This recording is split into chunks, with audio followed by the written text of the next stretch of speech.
All right, lads. I'll give you Blackbeard's honest opinion. You ask me, can this new captain promise you a life of prizes, plunder, and adventure? Aye. For amongst all the gentlemen of fortune sailing these West Indies, he ranks amongst the most clever. Where does the story go?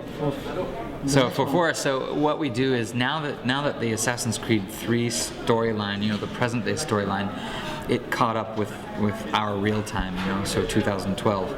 So now we jump forward a year. So when you start the game, when you start Assassin's Creed 4, it will now be the, you know, winter or autumn of 2013, and you yourself as a player will be working at Abstergo Entertainment as a historical researcher, and you will be assigned Edward Kenway, this you know, little known pirate, and they will ask you to do historical research to get more information about them so that they can create an entertainment product based on this life of Edward Kenway.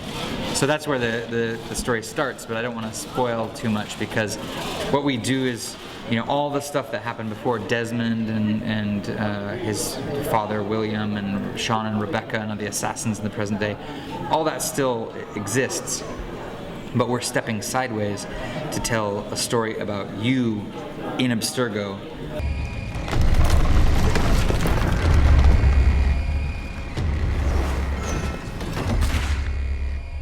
Well, some people want the Assassin's Creed experience to be more pure, just assassinations, you know, and free running and stuff. But the naval combat in AC3 was one of the most highly reviewed of the parts of the game, and we knew that it would be really good even before Assassin's Creed 3 came out, and we wanted to go further with it.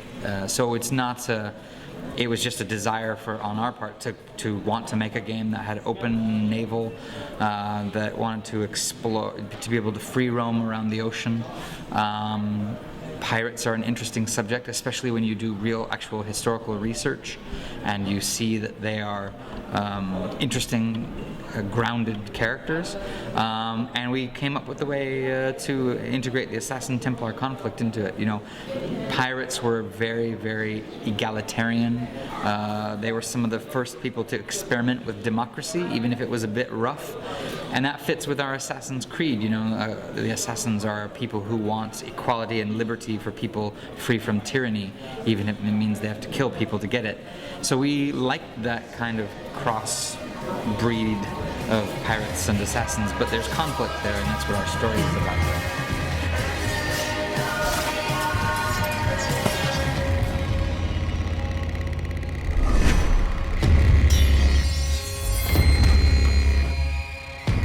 Like, I'm one of the earliest people on this team, and we of course get our inspiration from reading books about pirates. One very crucial book for us was a book called The Republic of Pirates by Colin Woodard. He wrote a book about Nassau, which is where all these pirates lived for about 3 or 4 years, and that was our inspiration to, like, look, we could take all the famous pirates like Blackbeard, Ben Hornigold, Charles Vane, Calico Jack, and Bonnie. We can bring them all together because they all lived in Nassau for a few years. Then I started looking at, because I knew I'd done research about pirates, I started looking for movies and television shows that would be inspiring, and almost no pirate movies were very inspiring. They're all too silly, too over the top. So the movies and shows that were inspiring were things like Master and Commander, The Mission, The Bounty, television shows like Deadwood. They have a gritty realism to them. They feel real. They feel like real people with real problems, and that's where we started. That's the kind of game we wanted to make. So I hope that comes across.